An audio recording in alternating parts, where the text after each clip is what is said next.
আগামীকালই vote. এই মুহূর্তে খবর পাওয়া যাচ্ছে আগামীকালই রিপোল হতে চলেছে। 3টি বিধানসভা কেন্দ্রের জন্য প্রস্তাব পাঠানো হয়েছিল। মগরাহাট পশ্চিমে 11টা বুথে পুনর্নির্বাচন চাওয়া হয়েছিল। 11টা বুথেই পুনর্নির্বাচনের সিদ্ধান্ত নিয়েছে কমিশন। ডায়মন্ড হারবারে 4টি বুথে পুনর্নির্বাচন চাওয়া হয়েছিল। এই 4টি বুথেই পুনর্নির্বাচনের সিদ্ধান্ত নিয়েছে নির্বাচন কমিশন। যে রিপোর্ট গিয়েছে কমিশনের কাছে সেখানে বলা হয়েছে যে ফলতার একটি বুথে একটি ইভিএমে টেপ লাগানো ছিল, ফলে একটা পর্যন্ত সেখানে একটি দল ছাড়া অন্য কাউকে ভোট দেওয়ার সুযোগ ছিল না। যোগাযোগ করতে পেরেছি রুমা পাল আমাদের প্রতিনিধির সঙ্গে। রুমা, কি সিদ্ধান্ত কমিশনের? দেখো, জানিয়ে রাখি আগামীকালই কিন্তু রিপোল হচ্ছে এবং সেটা 2 বিধানসভা 15টা বুথে রিপোলের এই মুহূর্তে খবর এসছে এবং ফলটা কিন্তু হবে, সেটাও কিন্তু আসবে কিছুক্ষণ পর। জানিয়ে রাখি যে এই আগামীকালই সকাল 7টা থেকে এই রিপোল হবে। ডায়মন্ড হারবারের 4টে বুথে 117 নম্বর, 179, 194, 243 নম্বর বুথে। অন্যদিকে মগরাহাট পশ্চিমে আছে 46 নম্বর বুথ, 126 নম্বর বুথ, 127 নম্বর বুথ, 128, 142, 214, 215, 216, 230, 231, 232 নম্বর বুথে। অর্থাৎ ডায়মন্ড হারবারের 4টে এবং মগরাহাটে তুমি দেখতে পাচ্ছ যে এই বুথে রিপোল হতে চলেছে এবং ফলতাতে কোথায় কোথায় কোন কোন বুথে রিপোল হবে সেটা এখনো আসা বাকি রয়েছে। 15টা বুথে তো হচ্ছেই, তবে আরো অনেক বুথে এই রিপোল হবে কমিশনের তরফ থেকে, সেটাই জানানো হয়েছে। রুমা, তুমি আমাদের সঙ্গে থাকো। দর্শকদের আরেকবার বলবো, এখনো পর্যন্ত ফলতা নিয়ে কমিশনের সিদ্ধান্ত সামনে আসেনি, কিন্তু 2টি বিধানসভা কেন্দ্রের 15টা বুথে আগামীকালই পুনর্নির্বাচন হতে চলেছে। সকাল 7টা থেকে আবার ভোটের লাইনে দাঁড়াবেন যারা ভোটার রয়েছেন। তার মধ্যে ডায়মন্ড হারবারে 4টি বুথ রয়েছে, মগরাহাটের 11টি বুথ রয়েছে। হ্যাঁ, কৃষ্ণ মিত্র। দেখো, আমি যেটা আগে বললাম যে তাহলে দাবাংকে যে ঘোরালো, সেই দাবাঙ্গের এলাকাতেই আবার রিপোল করাতে হচ্ছে, তাহলে কি ব্যবস্থা নিল? 6 মাস আগে থেকে এত প্রস্তুতি, এত চমকানো ধমকানো, তথাকথিত দুষ্কৃতীদের কাউকে গৃহবন্দী, কাউকে জেলবন্দি, তারপর যদি রিপোল করাতে হয় ব্যর্থতা স্বীকার করুক। আর ক্যামেরা নাকি বন্ধ ছিল। আমি এক মিনিট, ক্যামেরা নাকি বন্ধ ছিল। ক্যামেরা তো কাউন্টিং সেন্টারও বন্ধ ছিল। কি ব্যবস্থা নিয়েছে? আমরা তো প্রমাণ করে দেখিয়েছি একাধিক জায়গায় কাউন্টিং সেন্টারে ক্যামেরা বন্ধ। বলি, দেখো সুব্রজিৎ, আমি তো নির্বাচন কমিশনের হয়ে কিচ্ছু বলবো না। রিপোর্ট কি করেছে না করেছে তাদের সিদ্ধান্ত, সেটা সবাইকে মানতে হবে। নির্বাচন কমিশন রাজ্যে এই যে সিদ্ধান্তগুলো নিয়েছে তার কারণ একটাই, রাজ্যে নির্বাচন দীর্ঘদিন ধরে হচ্ছিল না। একদল ক্রিমিনালের হাতে রাজনৈতিক ব্যবস্থাটা চলে গিয়েছিল। সেখান থেকে রাজনৈতিক ব্যবস্থাকে তার সঠিক ট্র্যাকে ফিরিয়ে আনতে গেলে একটা কঠোর নিরাপত্তা ব্যবস্থা নেওয়ার দরকার ছিল।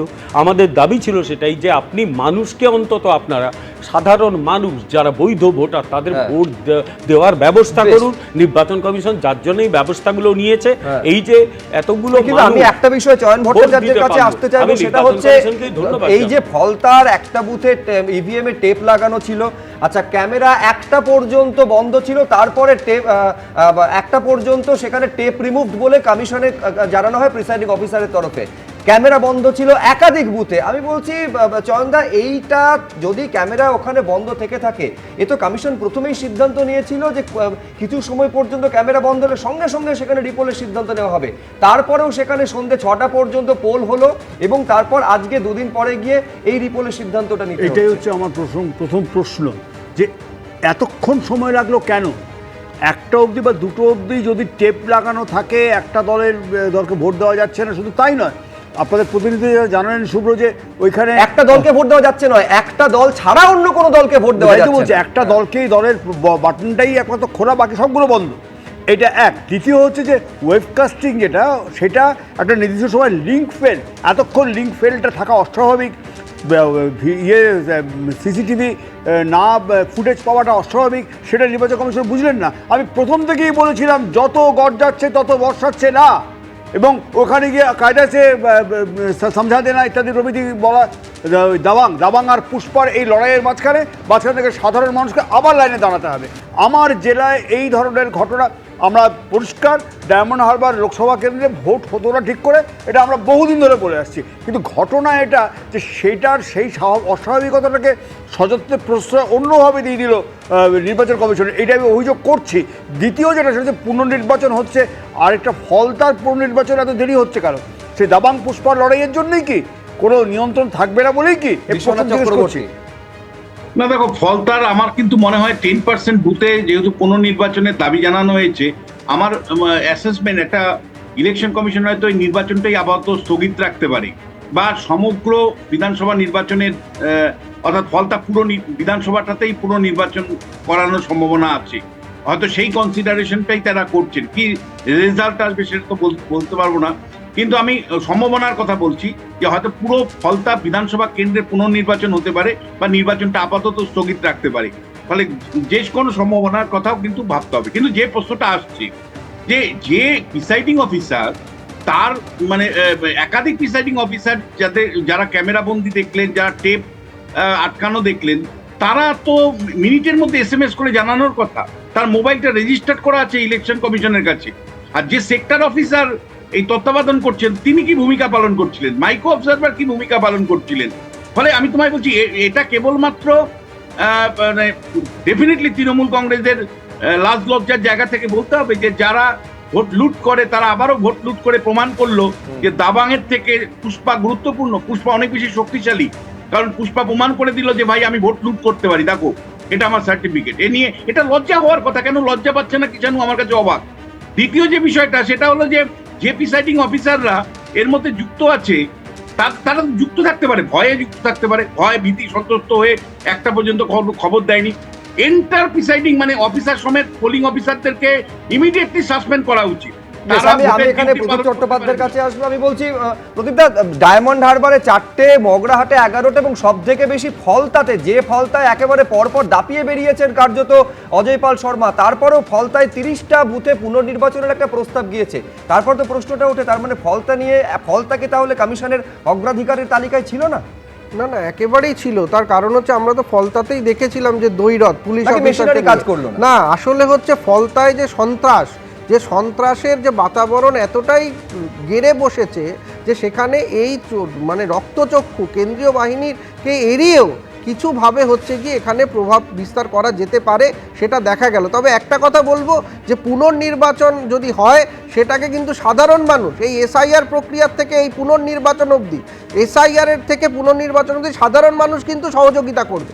সাধারণ মানুষ আবারও লাইনে দাঁড়াবে, তার কারণ সাধারণ মানুষ কিন্তু গণতান্ত্রিক পদ্ধতিতে তাদের যে ভোটদান সেটা যাতে তারা দিতে পারে সেটা আবার রেকর্ড করবে। কিন্তু তাদেরকে এবারে সহায়তা করতে গেলে নির্বাচন কমিশনকে আরও যে ভুল ত্রুটিগুলো এই গতদিন হলো 29 তারিখ, সেটা যাতে আগামীকাল আবার না করে বসে তার জন্য কঠোরতম ব্যবস্থা নিই। আর আমার মনে হয় তৃণমূল কংগ্রেসের এখানে স্বাগত জানানো উচিত। তার কারণ এই যে নির্বাচন প্রক্রিয়া, এটা তো দক্ষিণ 24 পরগনা জেলার মধ্যে হচ্ছে। দক্ষিণ 24 পরগনা জেলায় তৃণমূল কংগ্রেসের সর্বোচ্চ নেতৃত্বর জেলা, তাহলে সেই নেতৃত্ব যিনি বললেন ডায়মন্ড হারবার একটা মডেল, তাহলে সেই মডেলটা দেখান যে হ্যাঁ নির্বাচন কমিশনের গাফিলতিতেই হয়েছে, তৃণমূল কংগ্রেসের কোনো সন্ত্রাসবাদী বা আমি বিমলদার কাছে এই কারণে আসবো কারণ বিমলদার দল পুরো ফলতা বিধানসভায় 285টা বুথেই রিপোলের দাবি করা হয়েছিল। আমি বলছি তার মানে তো এইটা কি কোথাও আপনারা মানছেন যে ফলতার ক্ষেত্রে নির্বাচন কমিশনের প্রস্তুতিতে কোথাও কোনো খামতি ছিল বিমলদা? দেখুন, প্রস্তুতিতে খামতি ছিল নাকি পরবর্তীকালে সুপারভিশনে খামতি ছিল সে তো দীর্ঘ আলোচনার বিষয়। কিন্তু আমি আবার বলছি, দীর্ঘদিনের একটা ভয়ঙ্কর পরিস্থিতিকে একটা কন্ট্রোলের মধ্যে নির্বাচন কমিশন এনেছে। এটা আমরা সবাই দেখতে পাচ্ছি যে সবকটা বুথে আগে ভোট হতো না, অবাধে লুটপাট হতো, গোটা ডায়মন্ড হারবার অঞ্চল জুড়ে ফলতা টলতা, কোথাও মানুষ ঘর থেকে বেরোতে পারতো না। এখন সেখানে একটা ছোট জায়গায় নিয়ে আসতে পেরেছে, কিন্তু তারপরেও বলবো যে নির্বাচন কমিশনের আরো বেশি সতর্ক হওয়া উচিত ছিল, কারণ ওই জায়গায় যে অন্যায়টা হলো সেটা না হলেই ভালো হতো। বিষয়টা হচ্ছে যে আমরা অভাবনীয়ভাবে যে এই নির্বাচনে দেখলাম বাংলার মাটিতে যে পরিযায়ী শ্রমিক একটা বৈধ ব্যাপার, বিভিন্ন রাজ্যের মানুষ, সব রাজ্যের মানুষ অন্য রাজ্যতে কাজ যায় কম বা বেশি। এখানে প্রথমবার আমরা দেখলাম পরিযায়ী নেতা, পরিযায়ী কর্মী, পরিযায়ী ভোটারও শুনছি নাকি এখন। একজন পরিযায়ী কর্মীর কথা গতকাল আমার নেত্রী বলেছে, সে সারা ভবানীপুর ঘুরে বেড়াচ্ছে। তার মধ্যে এইরকম 15টা বুথে 2টো বিধানসভা কেন্দ্রে রিপোলের সিদ্ধান্ত, ফলতার ক্ষেত্রে কি হচ্ছে হয়তো আর কিছু সময়ের মধ্যে স্পষ্ট হবে। এবিপি আনন্দ, এগিয়ে থাকে, এগিয়ে রাখে।